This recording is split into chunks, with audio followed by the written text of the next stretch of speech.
Hi friends, എല്ലാവർക്കും കൃഷിലോകം എന്ന YouTube ചാനലിലേക്ക് സ്വാഗതം. അപ്പോൾ ഇപ്പോൾ എല്ലാവരുടെ വീട്ടിലെ റംബൂട്ടാൻ പൂത്ത് കായ്കളൊക്കെ ഉണ്ടായി തുടങ്ങിയിട്ടുണ്ട്. അപ്പോൾ അതേ ഞങ്ങളുടെ പുറയിലുള്ള റംബൂട്ടാനിലും ഇതുപോലെ പൂക്കളും കായ്കളും ഒക്കെ നിറയെ ആയിട്ടുണ്ട്. അപ്പോൾ ഒരുപാട് പേരുടെ ഡൗട്ടാണ് റംബൂട്ടാൻ്റെ കായ് കൊഴിച്ചിൽ, അതുപോലെ തന്നെ അതുമായിട്ട് റിലേറ്റഡ് ആയിട്ടുള്ള ഒരുപാട് പ്രശ്നങ്ങൾ. അപ്പോൾ അതിനെക്കുറിച്ചുള്ള ഒരു ഇൻഫർമേറ്റീവ് വീഡിയോ ആണ് നമ്മുടെ ഇന്നത്തെ വീഡിയോ. അപ്പോൾ നമ്മുടെ റംബൂട്ടാനെല്ലാം കായ വിരിഞ്ഞു തുടങ്ങി. അപ്പോൾ ഇന്നത്തെ മെയിൻ പ്രോബ്ലം എന്താണെന്ന് വെച്ചാൽ ഈ വിരിഞ്ഞു വന്ന കായകൾ കൊഴിഞ്ഞ് താഴേക്ക് പോകും. അപ്പോൾ നമ്മളുടെ ചൂട് കൂടുതലാണ്. അപ്പോൾ അതിന് നമ്മുടെ ബാബു ജോസഫ് സാറിൻ്റെ എക്സ്പീരിയൻസിൽ നിന്ന് നമ്മൾ കുറച്ച് കാര്യങ്ങൾ മനസ്സിലാക്കാൻ വേണ്ടിയാണ് ഇന്ന് ഇവിടേക്ക് വന്നിരിക്കുന്നത്. പുള്ളി വർഷങ്ങളായിട്ട് ഈ കൃഷിയും കാര്യങ്ങളും കൊണ്ട് കിടക്കുന്ന ആളാണ്. അപ്പോൾ ആളോട് ചോദിച്ച് നമുക്ക് ഇതിനെന്ത് ഒക്കെ പരിഹാരം, എന്തൊക്കെ മാർഗങ്ങൾ സ്വീകരിച്ചാൽ നമ്മളെ കൊഴിച്ചിൽ കുറയ്ക്കാം, ഈ കാര്യങ്ങൾ മനസ്സിലാക്കാൻ വേണ്ടിയാണ് നമ്മൾ ഇന്ന് ഇവിടെ വന്നിരിക്കുന്നത്. നമസ്കാരം. എന്തോ ടൂറിലൊക്കെ ആയിരുന്നു എന്ന് പറഞ്ഞാൽ ടൂറിൽ വരാൻ കാരണം എന്താണെന്നറിയോ? കാരണം നമ്മൾ പാലക്കാട് അവിടെ ഹൈക്കോടതിയിൽ ഒരു സിവിൽ ഫയൽ നടത്തുന്നു. അപ്പോൾ അതിൻ്റെ ഒരു കോർട്ട് എക്സിക്യൂഷൻ, അതിൻ്റെ ഓർഡർ എടുത്തിൻ്റെ ഒരു എക്സിക്യൂഷൻ ഒരു ചെറിയൊരു പ്രോബ്ലം വന്നു കഴിഞ്ഞപ്പോൾ അത് സൈറ്റ് ഇൻസ്പെക്ട് ചെയ്ത് തഹസിൽദാരുടെ ഡിസ്കഷനാണ് അത്. അപ്പോൾ ഞാൻ അതിന് പോയി. അവിടെ ചെന്ന് കഴിഞ്ഞ് കഴിഞ്ഞപ്പോൾ വേറൊരു ഫ്രണ്ടിൻ്റെ ഒരു ഫാമിലേക്ക് പോയി. അപ്പോൾ പുള്ളിക്കാരന് മറ്റേ കൊടൈക്കനാലിൽ റിസോർട്ടുണ്ട്. റിസോർട്ട് എന്ന് പറഞ്ഞാൽ മനോഹരമായ റിസോർട്ടാണ്. പുള്ളി അങ്ങോട്ട് വിളിച്ചു. അവിടെ കുറച്ചൊരു ഇംഗ്ലീഷ് ഡോക്യുമെൻ്റ് ഒരു ട്രാൻസ്ലേറ്റ് ചെയ്ത് തമിഴിൽ നിന്ന് ട്രാൻസ്ലേറ്റ് ചെയ്തൊരു ഇംഗ്ലീഷ് ഡോക്യുമെൻ്റ് ഉണ്ട്. അന്ന് വെരിഫൈ ചെയ്തിട്ട് അതിൻ്റെ ജന്മം മറ്റുള്ള നമ്മൾ ഇവിടുത്തെ മാതിരില്ല, ഭീമാമ്മ ലാൻഡ് ജന്മം അങ്ങനെ കുറേ വ്യത്യാസമുണ്ട്. അവിടുത്തെ ലാൻഡ് ലോസ് വ്യത്യാസം. അപ്പോൾ അതൊക്കെ ജസ്റ്റ് ഒന്ന് കണ്ട് പിന്നെ പുള്ളിയുടെ ഗസ്റ്റായിട്ട് അവിടെ താമസിച്ച്, കാരണം കാര്യങ്ങളുണ്ടായിരുന്നു കേട്ടോ സത്യത്തിൽ. അങ്ങനെ ഇപ്പോൾ ഈ സത്യത്തിൽ ഈ കോട്ടയം എന്ന് പറയുന്നത് അവിടെ അത്യാവശ്യം തണുപ്പുണ്ട്. അപ്പോൾ അത് അവിടെ നിന്ന് വാങ്ങിച്ചതാണ്. അപ്പോൾ ഇതിന് ജസ്റ്റ് ഒരു ഒഴുക്കത്തിന് വേണ്ടി ഇത് ശരീരത്തിൽ വേറെ ഒന്നും വിചാരിക്കുന്നു കേട്ടോ. അപ്പം നമ്മുടെ കാര്യത്തിലേക്ക് വരാം. നമ്മൾ പ്രേക്ഷകർക്ക് എൻ്റെ കാര്യം പറഞ്ഞാലൊന്നും വലിയ കാര്യങ്ങളൊന്നുമില്ല, നമുക്ക് കാര്യത്തിലേക്ക് വരാം. അപ്പോൾ ഇപ്പം സത്യത്തിലുണ്ടല്ലോ, ഇപ്പം നമ്മുടെ കൃഷിലോകം ചാനലിൽ നിന്നും ഞാൻ എൻ്റെതായ ഒരു ചാനലിൽ നിന്നും ഒരുപാട് നമ്മുടെ വ്യൂവേഴ്സിന് എല്ലാവരും ചോദിക്കുന്ന കാര്യം എന്താണെന്ന് അറിയാം. കഴിഞ്ഞ വർഷം അടുത്ത വർഷം ചോദിച്ചു. ഇപ്പം പലയിടത്തും പൂത്ത് തുടങ്ങി. ഈ പൂത്ത് തുടങ്ങിയതിൻ്റെ കാര്യത്തിൽ തന്നെ ആളുകളുടെ പേടി, ഏറ്റവും വലിയ പേടി എന്താണെന്ന് വെച്ച് കഴിഞ്ഞാൽ കൊഴിച്ചിലിനെ സംബന്ധിച്ചുള്ള കാര്യം. കൊഴിച്ചിലെന്ന് പറഞ്ഞാൽ പൂ കൊഴിയണ്, കായ കൊഴിയണ്, പിന്നെ ഇല കരിയും. അപ്പോൾ നമുക്ക് പറയാനുള്ളത്, ശരിക്കും പറഞ്ഞാൽ നമ്മളൊരു രോഗം എന്ന് പറഞ്ഞാൽ ഒരു രോഗം ശരീരത്തിൽ വന്നിട്ടുണ്ടെങ്കിൽ അടിസ്ഥാനപരമായിട്ട് ചികിത്സിച്ചാലാണ് സത്യത്തിൽ ആ രോഗം മാറുള്ളൂ. അതാണ് ഞാൻ പറഞ്ഞു വരുന്നത്. സാധാരണ രീതിയിൽ നമ്മൾ ഒരു വർഷത്തെ ഈൽഡ് എടുത്തു കഴിഞ്ഞ് പിന്നെ മെയ് മാസം അല്ലെങ്കിൽ ജൂൺ പകുതിയോട് കൂടിയിട്ട് ഈൽഡ് എടുത്തു വന്നിരിക്കും. നോർമലായിട്ടുള്ളൊരു ക്ലൈമറ്റും നോർമലായിട്ടുള്ളൊരു കൾട്ടിവേഷനും നോർമലായിട്ടുള്ള ഹാർവെസ്റ്റിംഗ് കഴിഞ്ഞു വന്നിരിക്കട്ടെ. പിന്നെ നമ്മൾ വളമിടുന്ന സമയം എന്ന് പറയുന്നത് ജൂൺ മാസമാണ്. ജൂൺ മാസം തുടക്കത്തിൽ നമ്മൾ വളമെടുക്കും. ജൂൺ മാസം അപ്പോൾ സാധാരണ സംബന്ധിച്ച് റംബൂട്ടാനെ സംബന്ധിച്ച് രണ്ട് പ്രാവശ്യമായിട്ട് വളമിട്ടാൽ മതി. എൻ്റെ രീതിയിൽ 2 പ്രാവശ്യമായിട്ട് വളമിട്ടാൽ മതി. കാരണം അനാവശ്യമായിട്ട് വളമിടുന്നത് ഇല തളുപ്പിനിടയാവും, കായ്ക്കുന്നതിന് വൈകും. മനസ്സിലായോ? അപ്പോൾ ഈ റംബൂട്ടാൻ്റെ ആ ഒരു ജനറ്റിക്സ് അനുസരിച്ച് 2 പ്രാവശ്യം മാത്രം വളമിട്ടാൽ മതി. അത് നമ്മൾ ജൂണിൽ വളമിട്ടു. ജൂണിൽ വളമിട്ട് കഴിഞ്ഞ് മരം നമ്മൾ പരിപാലിച്ച് കൊണ്ടുവന്ന് പിന്നെ നമ്മൾ നേരെ വരുന്നത് നവംബർ മാസത്തിലേക്കാണ്. നവംബർ തുടക്കം ആദ്യത്തെ ആഴ്ചയിൽ തന്നെ അടുത്ത വളമിട്ടു. ഈ 2 വളം മാത്രമേ റംബൂട്ടാൻ ആവശ്യമുള്ളൂ. അപ്പോൾ നോർമൽ ക്ലൈമറ്റ് എന്ന് പറഞ്ഞു കഴിഞ്ഞാൽ നോർമൽ ക്ലൈമറ്റിനെ പറ്റി നമുക്ക് സംസാരിക്കാം. അത് കഴിഞ്ഞിട്ട് നമുക്ക് ഈ പറഞ്ഞ 2 മാസം വൈകിട്ടുള്ള 2-2.5 മാസം വൈകി വന്നിരിക്കുന്ന സീസണിനെ സംബന്ധിച്ച് സംസാരിക്കാം. അതായത് ക്ലൈമറ്റ് ചേഞ്ചിൽ വന്നിരിക്കുന്ന കാര്യങ്ങളെ സംസാരിക്കാം. നോർമൽ ക്ലൈമറ്റ് എന്ന് പറയുന്നത് നവംബറിൽ നമ്മൾ ഏകദേശം മഴ നിൽക്കും. മഴ നിന്ന് കഴിഞ്ഞ് ഡിസംബറിൽ തണുപ്പ് തുടങ്ങും. ഡിസംബറിൽ തണുപ്പ് തുടങ്ങി കഴിഞ്ഞാൽ ജനുവരി ആദ്യ വാരത്തോടുകൂടി കായ്ക്കും. ജനുവരി ആദ്യത്തെ കായ്ച്ചു കഴിഞ്ഞാൽ പിന്നെ ഫെബ്രുവരിയിൽ കായകൾ വിരിയും. മാർച്ച് ആവുന്ന സമയത്ത് ഏകദേശം പഴുക്കിൻ്റെ ഘട്ടത്തിലേക്കും. ഏപ്രിൽ ഫസ്റ്റ് ആദ്യ ആഴ്ചയിൽ റംബൂട്ടാൻ, ഇപ്പോൾ ചാലക്കുടി തൃശ്ശൂർ ഭാഗങ്ങളിലുള്ള ആ സീസണിൽ റംബൂട്ടാൻ എന്ന് പറയുന്ന സാധനം നമുക്ക് പഴമായിട്ട് പറിക്കാൻ പറ്റും. അതാണ് നമ്മൾ പറയുന്നത്. അതാണ് ഇതുവരെ നടന്നുകൊണ്ട് ഈ ഒരു 3-4 വർഷം മുമ്പ് വരെ എൻ്റെ എക്സ്പീരിയൻസിൽ അങ്ങനെ തന്നെയായിരുന്നു. 3-4 വർഷം മുമ്പ് വരെ ചെയ്തുകൊണ്ടിരുന്ന കാര്യങ്ങൾ. പക്ഷേ കഴിഞ്ഞ 2-3 വർഷമായിട്ട് ഇതിൽ ടോട്ടൽ ചേഞ്ചായി. കാരണം എന്ന് പറഞ്ഞാൽ റംബൂട്ടാനെ സംബന്ധിച്ച് ഇത് ട്രോപ്പിക്കൽ ക്ലൈമറ്റ് ഫ്രൂട്ടാണ്. എന്ന് പറഞ്ഞാൽ സമശീതോഷ്ണം അല്ലെങ്കിൽ ഉഷ്ണമേഖല, ആ ഉഷ്ണമേഖലയിൽ തന്നെ സമശീതോഷ്ണമാണ് ഇതിന് ഏറ്റവും നല്ലത്. എന്ന് പറഞ്ഞാൽ 20 ഡിഗ്രി മുതൽ 35 ഡിഗ്രി വരെയാണ് ആ വേണ്ട ക്ലൈമറ്റ്. പക്ഷേ ഇപ്പോൾ സംഭവിച്ചുകൊണ്ടിരിക്കുന്നത് 35-ൽ നിന്ന് കടന്ന് 36-ആയി 37-ആയി 38-ആയി 40-ലേക്ക് എത്തും. അപ്പോൾ റംബൂട്ടാനെ സംബന്ധിച്ച് നിൽക്കാൻ പറ്റാത്തൊരു ക്ലൈമറ്റ്. അപ്പോൾ നമുക്ക് ഇനി കൃഷി നടത്താൻ എന്ത് വേണം? നമുക്ക് അതിലൊരു മാറ്റങ്ങൾ വരുത്തും. അതിൽ മാറ്റം വരുത്തേണ്ട കാര്യമാണ് ഞാൻ പറഞ്ഞു വരുന്നത്. ഇനി നമ്മൾ ഈ ചേഞ്ച് വന്ന ക്ലൈമറ്റ് ഇതുവരെ ചേഞ്ച് ചെയ്ത് ക്ലൈമറ്റിൽ കാലാവസ്ഥയിൽ വന്നേക്കണ മാറ്റം അനുസരിച്ച് നമ്മളിനി അടുത്ത് കൃഷി രീതി എന്ന് പറഞ്ഞാൽ നമ്മൾ നവംബർ ആദ്യ വാരത്തിൽ തന്നെ നമ്മളിനി വളമിടും. രണ്ടാമത്തെ വളമിട്ടു. വളമിട്ട് കഴിഞ്ഞ് കഴിഞ്ഞാൽ അപ്പോൾ നവംബറോടുകൂടി മഴ നിന്ന് കഴിഞ്ഞ് ഇപ്പോൾ അതല്ല സംഭവം. ഈ ഡിസംബറിലും ഫുള്ളായിട്ട് മഴയാണ്. അപ്പോൾ നമ്മൾ ഇനി എന്ത് ചെയ്യുന്നു? ഡിസംബറിൽ മഴ കണ്ടോട്ടെ എന്നിട്ട് നമ്മൾ എന്ത് ചെയ്യും? ജനുവരി ആദ്യ ആഴ്ചയിൽ നമ്മൾ നനച്ചു തുടങ്ങും. ആ നനയ്ക്കുന്ന സമയത്തുള്ള പ്രത്യേകതയാണ് ഞാൻ പറഞ്ഞു തന്നത്. ആ ജനുവരിയിൽ നനയ്ക്കുന്ന സമയത്ത് സാധാരണ രീതിയിൽ ഉള്ള ഒരു രീതി വിട്ടിട്ട് കടയ്ക്ക് മേൽമണ്ണ് എവിടെയെങ്കിലും സംഘടിപ്പിച്ച്, ഇത് നമ്മൾ മണ്ണുണ്ടല്ലോ, സാധാരണ മണ്ണ്, അത് മേൽമണ്ണ്, പറമ്പിലത്തെ മേൽമണ്ണ്, അതായത് നമ്മളിപ്പോൾ വേറെ വളക്കൂറുള്ള മണ്ണ്, സാധാ മണ്ണല്ല, മണൽക്കൂട്ടുള്ള മണ്ണോ അല്ലെങ്കിൽ കുഴിച്ചെടുത്ത മണ്ണോ അല്ല, മേൽമണ്ണ് സംഘടിപ്പിച്ച് ഒരു മരത്തിന് തടം പിടിപ്പിക്കാവുന്ന രീതിയിൽ തടം പിടിപ്പിക്കണം. മേൽമണ്ണ് കൊണ്ട് തടം പിടിപ്പിക്കണം. ആ മേൽമണ്ണും കൊണ്ട് തടം പിടിപ്പിക്കുന്ന സമയത്ത് അപ്പോൾ അത് വെള്ളം കെട്ടി നിർത്താവുന്ന രീതിയിലുള്ള സൗകര്യം വരും. വെള്ളം കെട്ടി നിർത്താവുന്ന രീതിയിലുള്ള സൗകര്യം എന്ന് പറയുന്നത് വെള്ളം നനയ്ക്കാൻ മാത്രമല്ല. അവിടെയാണ് ഞാൻ പറയുന്നത് തന്നെ. കാരണം കൊഴിച്ചിൽ എന്ന് പറയുന്നത് 3-4 ഘടകങ്ങൾ കൊണ്ടാണ്. മണ്ണിൽ ബോറോണിൻ്റെ കുറവ് കൊണ്ട് കൊഴിച്ചിൽ വരാം, സൾഫറിൻ്റെ കുറവ് കൊണ്ട് കുറച്ചിൽ വരാം, പിന്നെ ഇല കരിച്ചിൽ വരുന്നത് മെഗ്നീഷ്യത്തിൻ്റെ കുറവ് കൊണ്ടാണ് കൂടുതലായിട്ട് ഇല കരിച്ചില്ല, മെഗ്നീഷ്യത്തിൻ്റെ കുറവ് കൊണ്ട് കുറച്ച് വരാം. പിന്നെ പൊട്ടാഷ്യം എന്ന് പറയുന്ന സാധനങ്ങളൊക്കെ ഉണ്ട്. അത് നമുക്ക് വേണമെങ്കിൽ പൂക്കുന്ന സമയത്ത് വേണമെങ്കിൽ കുറച്ച് ആഡ് ചെയ്ത് കുറച്ച് കൊടുത്താലും കുഴപ്പമില്ല. അപ്പോൾ അതവിടെ നിൽക്കട്ടെ. അപ്പോൾ നമ്മൾ സൾഫർ, മെഗ്നീഷ്യം, ബോറോൺ ഈ സാധനങ്ങളൊക്കെ സാധാരണ മണ്ണിൽ ലയിച്ച് ചേർന്നുള്ള സാധനങ്ങളാണ്. മേൽമണ്ണിൽ അത് കൂടുതലായിട്ടുണ്ട്, മേൽമണ്ണിൽ. അപ്പോൾ നമ്മൾ ഈ തടം പിടിപ്പിക്കുന്ന സമയത്ത് മേൽമണ്ണ് കൊണ്ട് തടം പിടിപ്പിച്ച് നമ്മൾ അതിൽ നനയ്ക്കുന്ന സമയത്ത്, വെള്ളം കെട്ടി നിർത്തുന്ന സമയത്ത് ഈ മരത്തിന് ആവശ്യമായിട്ടുള്ള ഘടകത്തിൽ ഈ മൂലകങ്ങൾ വലിച്ചെടുത്തോളൂ. അപ്പോൾ കൊഴിച്ചിലിൻ്റെ, അതായത് മരം അപ്പോൾ പൂക്കുന്ന കാലഘട്ടത്തിൽ തന്നെ, പൂക്കാൻ തുടങ്ങുന്ന സമയത്ത് തന്നെ മരത്തിലേക്ക് പ്രതിരോധം കിട്ടിക്കഴിഞ്ഞു. അതിൻ്റെ അത് എഫിഷ്യൻ്റ് ആയി കഴിഞ്ഞു. ഡെഫിഷ്യൻസി മാറിയിട്ട് എഫിഷ്യൻ്റ് ആയി കഴിഞ്ഞു. അപ്പോൾ ഈ വരുന്ന പൂവിലേക്ക് അതൊരു കരുത്തായി. അപ്പൊ ചുരുക്കം ഈ മേൽമണ്ണിലുള്ള ബോറോണും ഇങ്ങനെയുള്ള മഗ്നീഷ്യത്തിന്റെ എല്ലാം അത്യാവശ്യത്തിന് കിട്ടും. നമ്മൾ സാധാരണ ബോറോണും സൾഫറും മറ്റുള്ള മഗ്നീഷ്യൊക്കെ ആഡ് ചെയ്ത് വേണമെങ്കിൽ കൊടുക്കാം. പക്ഷെ അത് കൊടുത്തു കഴിഞ്ഞാൽ എത്ര കൊടുക്കണമെന്ന് നമുക്കറിയില്ല. കാരണം നമ്മൾ മണ്ണ് പരിശോധിച്ചിട്ടില്ല. ഓവറായ പ്രശ്നമാണ്. അപ്പം നമ്മൾ മണ്ണ് പരിശോധിച്ചില്ല. ഇത് ഞാൻ പറഞ്ഞു വന്നത് ഇപ്പോൾ ഒരു കർഷകനോട് മണ്ണ് പരിശോധിക്കുന്നൊന്നും പറയാൻ പറ്റില്ല. ചിലപ്പോൾ 1-2 മരങ്ങളുണ്ടാവുള്ളൂ. ഇതിനൊന്നും അവന് സമയമൊന്നും ഉണ്ടാവില്ല. അപ്പം ഞാൻ പ്രേക്ഷകരോട് സമ്മതിക്കുന്ന രീതിയിൽ തന്നെ ഞാൻ സംസാരിക്കുന്നത്. കാരണം അതൊക്കെ അതിൻ്റെതായ ലിമിറ്റേഷനും പരിമിതികളും മറ്റുള്ള കാര്യങ്ങളൊക്കെ ഉണ്ട്. അപ്പം നടക്കുന്ന കാര്യം മാത്രം നമുക്ക് പറയാം. അതല്ലേ കുറച്ച് നല്ലത്. അപ്പോൾ ആ രീതിയിൽ നോക്കി കഴിഞ്ഞാൽ മേൽമണ്ണും കൊണ്ട് തടം പിടിപ്പിക്കാൻ ആർക്കും ബുദ്ധിമുട്ടില്ല, നനയ്ക്കാനും ബുദ്ധിമുട്ടില്ല. വെള്ളം കെട്ടി നിർത്തി നനയ്ക്കാം. 3 ദിവസം വെള്ളം കെട്ടി നിർത്തിയുള്ള നനയാണെന്ന് വേണമെങ്കിൽ 4 ദിവസത്തിലൊരിക്കൽ മാത്രം നനച്ചാൽ മതി.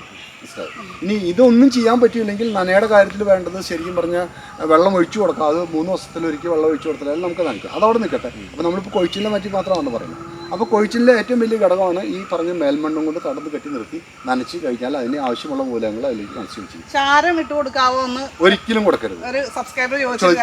കൊടുക്കരുത്. കാരണം എന്താ വെച്ച് കഴിഞ്ഞാൽ ചാരത്തിനെ സംബന്ധിച്ച് എന്ന് പറഞ്ഞാൽ ഈ ചൂട് കാലത്ത്, ഈ ക്ലൈമറ്റിൽ ഇതേപോലെ ചൂട് വരുന്ന സമയത്ത് ഇത് ഏറ്റവും വലിയ ദോഷമാണ്.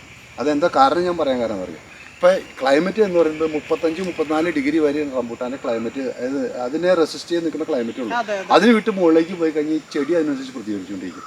കാരണം ഇതിന് ഈ പൂ വരുന്ന അഗ്രഭാഗം ഉണ്ടല്ലോ, കാരണം ഇതുപോലെ ചൂടടിക്കുന്ന സമയത്ത് അത് അല്പമായിട്ട് കരിഞ്ഞ് ആ പൂവ് അത് കരിഞ്ഞു പോകും. ആ പൂവും കരിഞ്ഞു പോയിട്ടാണ് കായും കരിഞ്ഞു പോകും.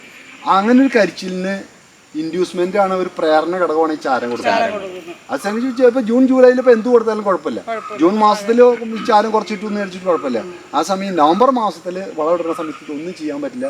നവംബർ മാസത്തിൽ കൊടുക്കേണ്ട വളം എന്ന് പറയുന്നത് വേപ്പമണ്ണാക്ക് വെല്ലുവിളി ചാണം മാത്രമേ കൊടുക്കാവൂ. മറ്റുള്ള ഒന്നും കൊടുക്കരുത്. ജൂൺ മാസത്തിൽ വേണമെന്നുണ്ടെങ്കിൽ കുറച്ച് ഈ പറഞ്ഞ മാതിരി എന്തെങ്കിലും ചാണോ അല്ലെങ്കിൽ പിന്നെ കുറച്ച് രാസവളങ്ങൾ കൂട്ടി കറുത്താണെങ്കിൽ മരത്തിന് ദോഷമൊന്നും വരില്ല. കാരണം അവിടെ സപ്പോർട്ട് ചെയ്യാനായിട്ട് ഇപ്പം മഴയുണ്ട്, മറ്റുള്ള കാര്യങ്ങളുണ്ട്, നമുക്ക് പേടിക്കേണ്ട ആവശ്യമില്ല. അപ്പം ഞാൻ പറഞ്ഞു വന്നു വെച്ചാൽ അപ്പോൾ കൊഴിച്ചിലിൻ്റെ കാര്യത്തിൽ ഒരു കാര്യങ്ങളായി മനസ്സിലായി. അപ്പോൾ അങ്ങനെ അത് ചെയ്തു. അത് ചെയ്ത് കഴിഞ്ഞാൽ ഇപ്പോൾ ജനുവരി മാസത്തിൽ തൊടി നമ്മൾ നനച്ചു കൊടുക്കുന്നു. ഇനി പൂക്കണ കാര്യം കൂടി ഇതിലാണ് ആഡ് ചെയ്തേക്കാം. പിന്നെ ഇനി വേറൊരു വീഡിയോയിലേക്ക് പോകണം, നമുക്ക് കുറേ കാര്യങ്ങൾ പറയാനുള്ളൂ പൂക്കണ കാര്യത്തിൽ. അപ്പോൾ ജനുവരി ആദ്യ വാരം കണ്ട് നമ്മൾ നനച്ചു കൊടുക്കുന്നു. ജനുവരി ഒരു പകുതിയോടുകൂടി തന്നെ, ജനുവരി ഏകദേശം മാറുന്ന ക്ലൈമറ്റിലെ കാര്യമായിട്ട് ഞാൻ പറഞ്ഞത്, പഴയ ക്ലൈമറ്റ് അല്ല. ജനുവരി ഒരു പകുതി 15-ാം തീയതി 20-ാം തീയതിയോടുകൂടി വരെ നമ്മൾ നിർത്തി 10 ദിവസത്തേക്ക് നമ്മൾ നനയ്ക്കാൻ പറ്റും. ജനുവരി 20-ാം തീയതി വരെ നമ്മൾ 4 ദിവസത്തിലൊരിക്കൽ വെള്ളം കെട്ടി നിർത്തി നനച്ചു. ജനുവരി 1-ാം തീയതി നന തുടങ്ങി. ജനുവരി 20-ാം തീയതി വരെ നമ്മൾ വെള്ളം കെട്ടി നിർത്തി നനച്ചു. അത് കഴിഞ്ഞ് ജനുവരി 20-ാം തീയതിക്ക് ശേഷം നമ്മളൊരു 10 ദിവസം ഡ്രൈ ക്ലൈമറ്റിന് വേണ്ടിയിട്ട് നമ്മൾ നനയ്ക്കുന്നേ ഇല്ല, മരം നനയ്ക്കുന്നില്ല. സാർ, ഇപ്പോൾ പൂക്കാത്ത മരങ്ങൾക്ക് അതേപോലെ നമുക്ക് 10 ദിവസം ഒരു ബ്രേക്ക് കൊടുക്കാവോ നനയുടെ കാര്യത്തിൽ? ഇപ്പൊ ഒരുപാട് പേരുടെ ഇപ്പൊ പറയുന്ന ക്ലൈമറ്റ് മാറി. ഈ സമയം ഇപ്പൊ നമ്മൾ സംസാരിക്കുന്ന സമയം ഇന്ന് മാർച്ച് എത്രയാ 19 20 വെയിൽ കൂടുതലാണ്. ഇപ്പൊ നമ്മളിപ്പോ ഡ്രൈ ക്ലൈമറ്റിലേക്ക് നമ്മൾ അവിടെ ഇട്ടിട്ടുണ്ടെങ്കിൽ മരം പോവും, പൂക്കയിലും ഒന്നുമില്ല. ഇപ്പൊ നോർമലായിട്ട് നനച്ചില്ലെങ്കിൽ മരം പോവും.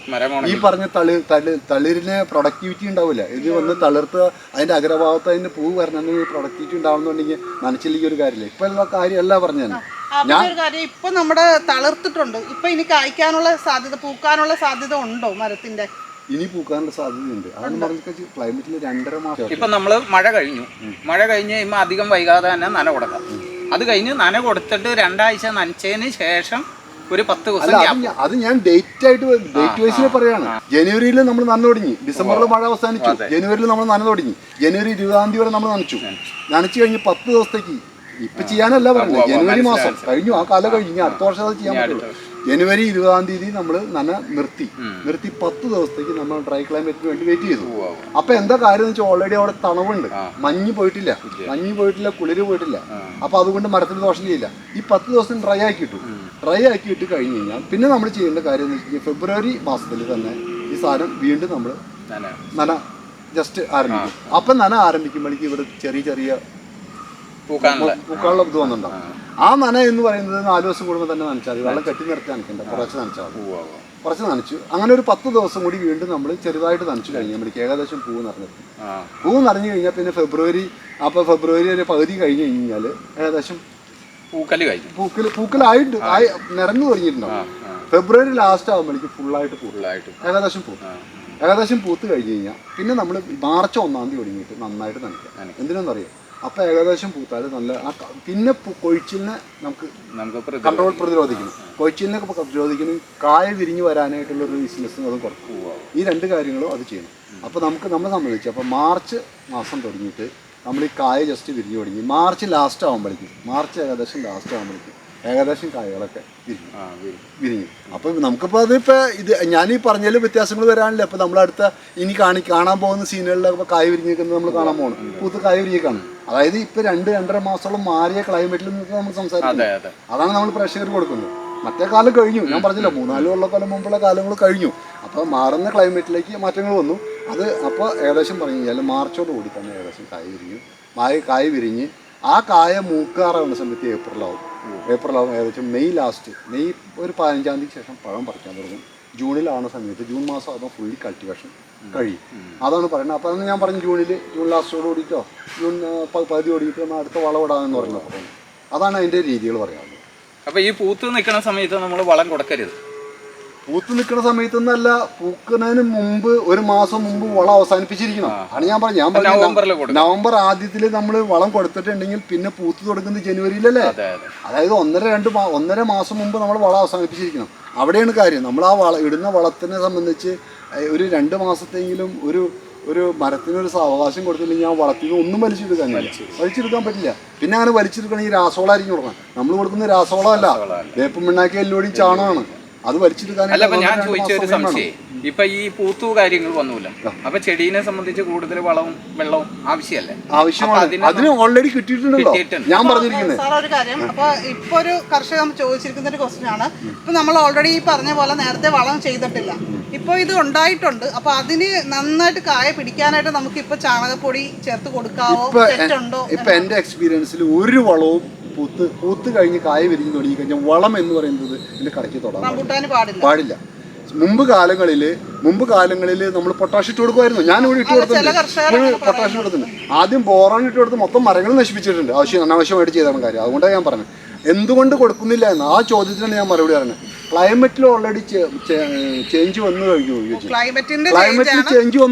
ക്ലൈമറ്റിൽ ചേഞ്ച് വന്നുകൊണ്ട് ഇടുന്ന സമയത്ത് മുകളിൽ നമ്മൾ വിചാരിക്കാത്ത ചൂടാണ് നടക്കുന്നത്, വല്ലാത്ത ചൂടാണ്. അപ്പൊ താഴെ നമ്മൾ അതിനനുസരിച്ച് വളം മറ്റു ഇട്ട് കൊടുത്തിട്ടുണ്ടെങ്കിൽ മരം പോകും, ഈ പൂവിനെ ബാധിക്കും, കൊഴിച്ചിൽ കൂടും. അപ്പൊ അതുകൊണ്ട് കൃഷി ലോകത്തിന്റെ കാഴ്ചക്കാരെ കൃത്യമായിട്ട് പറയുന്നത് ഒരു 8-9 കൊല്ലത്തെ ഈ എക്സ്പീരിയൻസിൽ എനിക്ക് കുറെ നഷ്ടങ്ങൾ ഉണ്ടായിട്ടുണ്ട്. ഞാനത് കുറെ കണ്ടിട്ടുണ്ട്, എൻ്റെ കുറെ കൊഴിഞ്ഞു പോയിട്ടുണ്ട്. അപ്പോൾ അതിൽ നിന്ന് ഞാൻ പഠിച്ചെടുത്തൊരു പാഠങ്ങളുടെ ഒരു ആകത്തോടെ തുകയാണ് പറയുന്നത്.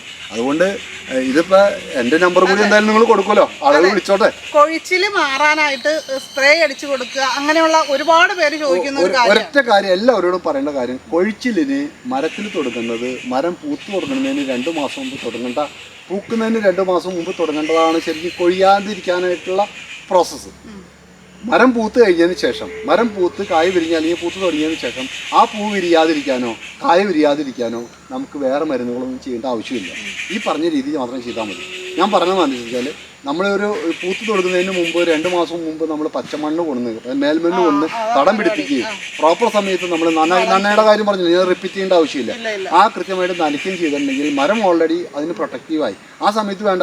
ഇപ്പോൾ സിമ്പിളായിട്ട് പറഞ്ഞാൽ ഞാനൊരു ദിവസം മുഴുവൻ മല കയറാൻ ഞാൻ പോകുന്നു. ഞാൻ കാലത്ത് നന്നായിട്ട് ഫുഡ് കഴിച്ചിട്ടുണ്ടെങ്കിൽ എനിക്ക് ഒരു 10-12 മണിക്കൂർ മല കയറാനുള്ള ആരോഗ്യം കിട്ടില്ലേ? ആ സമയത്ത് കയറിക്കൊണ്ടിരിക്കുന്നതിന്റെ ഇടയിൽ തിന്നേണ്ട ആവശ്യമൊന്നുമില്ല. ഇത്രയൊക്കെ തന്നെ ആലോചിച്ചാൽ. അപ്പൊ എന്താണെങ്കിലും നമുക്ക് ഇതിൽ നിന്ന് മനസ്സിലായ ഒരു കാര്യം എന്ന് പറയുന്നത്, സാറ് അങ്ങനെ ഒന്നും ചെയ്യുന്നില്ല. അതായത് സ്പ്രേ പോലുള്ള കാര്യങ്ങളൊന്നും ചെയ്തിട്ടല്ല ഇവിടെ ആ രീതിയിൽ ചെയ്യുന്നത്. സാറ് ഒരുപാട് റംബൂട്ടാൻ പ്ലാന്റ് ഉള്ള ഒരു കർഷകൻ കൂടിയാണ്. അപ്പോൾ അതിൽ നിന്ന് മനസ്സിലാക്കാം, ഇപ്പോൾ നമ്മൾ ഓരോരുത്തരുടെ എക്സ്പീരിയൻസ് ആണല്ലോ ഏറ്റവും വലുത്. അപ്പോൾ അതിൽ നിന്ന് സാറിൻ്റെ അനുഭവത്തിൽ സാർ അങ്ങനെയൊന്നും ചെയ്യുന്നില്ല എന്നാണ് ഇപ്പോൾ പറഞ്ഞിരിക്കുന്നത്. ഈ കഴിഞ്ഞ വർഷങ്ങൾക്കിടയിൽ ഒരുപാട് റംബൂട്ടാൻ കൃഷി ചെയ്യുന്ന കുറേ സുഹൃത്തുക്കൾ എനിക്കുണ്ട്. എൻ്റെ ഉപദേശം വാങ്ങിക്കുന്നവരുണ്ട്, ഞാൻ അവരുടെ ഉപദേശം വാങ്ങിക്കുന്നുണ്ട്. ഒരു റംബൂട്ടാൻ വെച്ചിട്ടുള്ള അവൻ്റെ അനുഭവം വരെ ഞാൻ കടമെടുക്കാറുണ്ട്. അവൻ്റെ അനുഭവത്തിൻ്റെയും എൻ്റെ കൂട്ടുകാരുടെ അനുഭവത്തിൻ്റെയും എൻ്റെ അനുഭവത്തിൻ്റെ ആകത്തുകയാണ് ഞാൻ കാഴ്ചവെക്കുന്ന ഓരോ ഇൻഫർമേഷൻ. മനസ്സിലായോ? അതുകൊണ്ടാണ് എനിക്ക് ഈ വലിയൊരു സൗണ്ടിൽ ഒരു ആത്മാർത്ഥതയോടുകൂടി ഇങ്ങനെ പറയാൻ സാധിക്കുന്നത്. ഇതിൽ സത്യമുണ്ട് എന്ന് തോന്നിയിട്ടാണ്. അപ്പോൾ അനുഭവങ്ങളാണ് സത്യം. അത് നമ്മൾ കാഴ്ചവെക്കുന്നു. അത് നമുക്ക് പ്രേക്ഷകർക്ക് കൊടുക്കാം. അപ്പൊ ചുരുക്കം ഇതിനകത്ത് പറഞ്ഞാൽ ഇത്രയും കാര്യമുള്ളൂ. ചെടിക്ക് ആവശ്യമായ സാധനങ്ങൾ പൂക്കണയ്ക്ക് മുമ്പ് നമ്മൾ ചെയ്തിരിക്കണം. ചെടീനെ നല്ല ആരോഗ്യത്തിലാക്കി നിർത്താം. അപ്പൊ ഓട്ടോമാറ്റിക് ആയിട്ട് ഇത് പൂത്തോളും. പിന്നെ മാറുന്ന ക്ലൈമറ്റിൽ 3-4 ഡിഗ്രി ചൂട് കൂടുതലാണ്. അപ്പോൾ ആ ചൂടിനെ എതിർത്തുകൊണ്ട് ആ ചൂടിനെ നമ്മൾ പ്രതിരോധിച്ചുകൊണ്ട് നമുക്ക് റംബൂട്ടാൻ കൃഷി ചെയ്യേണ്ടത് ആവശ്യമുണ്ട്. അപ്പോൾ അതുകൊണ്ട് നമുക്ക് നനയിലും വളത്തിലും ആ ചെയ്യുന്ന കാര്യങ്ങളിലും ഒരു കൃത്യത വരുത്തി കഴിഞ്ഞാൽ നമുക്കത് മുന്നോട്ട് പോകാൻ പറ്റും. അല്ലാത്ത രീതിയിൽ റംബൂട്ടാൻ കൃഷി തന്നെ വല്ലാത്തൊരു പ്രതിസന്ധി ഘട്ടത്തിലാണ് നിൽക്കുന്നത്. അപ്പോൾ ആ പ്രതിസന്ധി ഘട്ടത്തിന് നമുക്ക് ചെയ്യാവുന്ന കാര്യങ്ങൾ എന്താ ചെയ്യുക, അത്രയോടെ നമ്മൾ ഉദ്ദേശിക്കുന്നത്. അപ്പം നമ്മൾ അടുത്ത വർഷവും ഇതേപോലെ ചൂട് പ്രതീക്ഷിച്ചുകൊണ്ട് തന്നെ നമ്മൾ ഇതേപോലെ കറക്റ്റായിട്ട് വളം ചെയ്യുക, കാര്യങ്ങൾ ചെയ്യുക. അപ്പം നമ്മുടെ റംബൂട്ടാൻ കുറച്ചുകൂടി ബെറ്റർ ആയിട്ട് തന്നെ ഇപ്രാവശ്യം ഇനിയിപ്പോൾ ഒരുപാട് കൊഴിച്ചിലുണ്ട്, അല്ലെങ്കിൽ എന്താണ് കായ്ച്ചില്ല എന്നൊക്കെ പറയുന്നവർ ഈ ഒരു രീതിയിൽ നമ്മൾ നെക്സ്റ്റ് ഇയർ നമുക്ക് ചെയ്യുകയാണെങ്കിൽ ഇതിനേക്കാളും ബെറ്റർ റിസൾട്ട് നമുക്ക് കിട്ടും എന്ന് പ്രതീക്ഷിക്കാം. അത് ഒരു കാര്യം കൂടി ചോദിച്ചോട്ടെ. ഇപ്പം നമ്മൾ ആൾക്കാർ ഹോർമോൺ കാര്യങ്ങൾ പറയുന്നുണ്ട്. അപ്പോൾ അതിനോട് എങ്ങനെ സാറ് യോജിക്കുന്നില്ല? ഞാൻ യോജിക്കുന്നില്ല. ഞാൻ എൻ്റെ അഭിപ്രായം അത് തന്നെ. ഹോർമോൺ ഒന്നും സത്യത്തിൽ മരങ്ങൾക്ക് ആവശ്യമില്ല. പ്രകൃതി ഏറ്റവും വലിയ വരദാനമാണ്. പ്രകൃതിയിൽ മണ്ണിൽ എല്ലാത്തരം ഹോർമോൺസും ഉണ്ട്. അന്തരീക്ഷത്തിൽ കുറച്ച് ഹ്യൂമിഡിറ്റി നിൽക്കുന്നുണ്ട്, ഈർപ്പം നിൽക്കുന്ന അന്തരീക്ഷമാണെങ്കിൽ നമ്മൾ കൂടി ആ അന്തരീക്ഷത്തിൽ വളരാവുന്ന ട്രോപ്പിക്കൽ ക്ലൈമറ്റ് എന്ന് പറയുന്നത് സത്യത്തിൽ കേരളത്തിലുള്ള ക്ലൈമറ്റാണ്. ആ ക്ലൈമറ്റിൽ വളരാവുന്ന ഏറ്റവും നല്ല ബെറ്റർ ഫ്രൂട്ടാണ് റംബൂട്ടാൻ. അപ്പോൾ നമ്മൾ കുറച്ച് ചെറിയ കാര്യങ്ങൾ മാത്രം നമ്മൾ നോക്കിയാൽ ഹോർമോണിലേക്കും നമ്മൾ ചിന്തിക്കേണ്ട. ഹോർമോൺ എന്ന് പറഞ്ഞാൽ ചിലപ്പോൾ ഒരു സഡൻ ഇൻഡ്യൂസ്മെൻറ്റ്, പെട്ടെന്നൊരു ഉയർച്ച ഉണ്ടാവാൻ അറിയുക. പക്ഷേ ആ മരത്തിനെ സംബന്ധിച്ച് 75, 80, 85 കൊല്ലം നിൽക്കുന്ന മരമാണ് റംബൂട്ടാൻ. അത് നമുക്കത് അതിനെ ഒരു ദീർഘവീക്ഷണം അതിനുണ്ടാവില്ല. 1-2 കൊല്ലത്തിനുള്ളിൽ മരത്തിനെയും ബാധിക്കും, എല്ലാത്തിനെയും ബാധിക്കും. അതൊന്നും ചെയ്യാതിരിക്കാന്നാണ് എനിക്ക്. പിന്നെ ഇപ്പം നഴ്സറിക്കാർ മരം വലുതാവാൻ വേണ്ടിയിട്ട് ചിലപ്പോൾ ഹോർമോൺ അടിച്ച് പൂക്കിപ്പിക്കുന്ന ആളുണ്ടാവും. അത് അവർക്ക് ചെടി വിൽക്കാനുള്ള തന്ത്രമായിരിക്കും. നമ്മളിപ്പോൾ സത്യത്തിൽ അതൊന്നുമല്ല. നമ്മൾ നല്ല പക്കാ കർഷകൻ ഈ മണ്ണും കൊണ്ട് ഈ മരങ്ങൾ വളർത്തി അതിൽ നിന്നുള്ള ഫലം കൊണ്ട് ജീവിക്കുന്ന കർഷകനെ മാത്രമാണ് നമ്മൾ സത്യത്തിൽ. അപ്പൊ നമുക്ക് ആ ആത്മാർത്ഥത്തോട് തന്നെ നിൽക്കാം. എന്റെ അഭിപ്രായം അത് തന്നെ ഞാൻ ഇവരോടും പറഞ്ഞേ. അപ്പൊ അതൊന്ന് സ്ഥിരീകരിക്കാൻ വേണ്ടി ചോദിച്ചു. അത്രേ ഉള്ളൂ. അപ്പോൾ ഇന്നത്തെ വീഡിയോ നിങ്ങൾക്ക് ഇഷ്ടമായിട്ടുണ്ടെങ്കിൽ ലൈക്ക് ചെയ്യുക, ഷെയർ ചെയ്യുക. അതുപോലെ നിങ്ങളുടെ അഭിപ്രായങ്ങൾ, അറിവുകളൊക്കെ വീഡിയോയുടെ താഴെ കമൻറ്റ് ചെയ്യാവുന്നതാണ്. അപ്പോൾ നമുക്ക് മറ്റൊരു റംബൂട്ടാൻ അറിവുമായിട്ട് വീഡിയോ ആയിട്ട് ഉടൻ തന്നെ വീണ്ടും കാണാം. നന്ദി, നമസ്കാരം.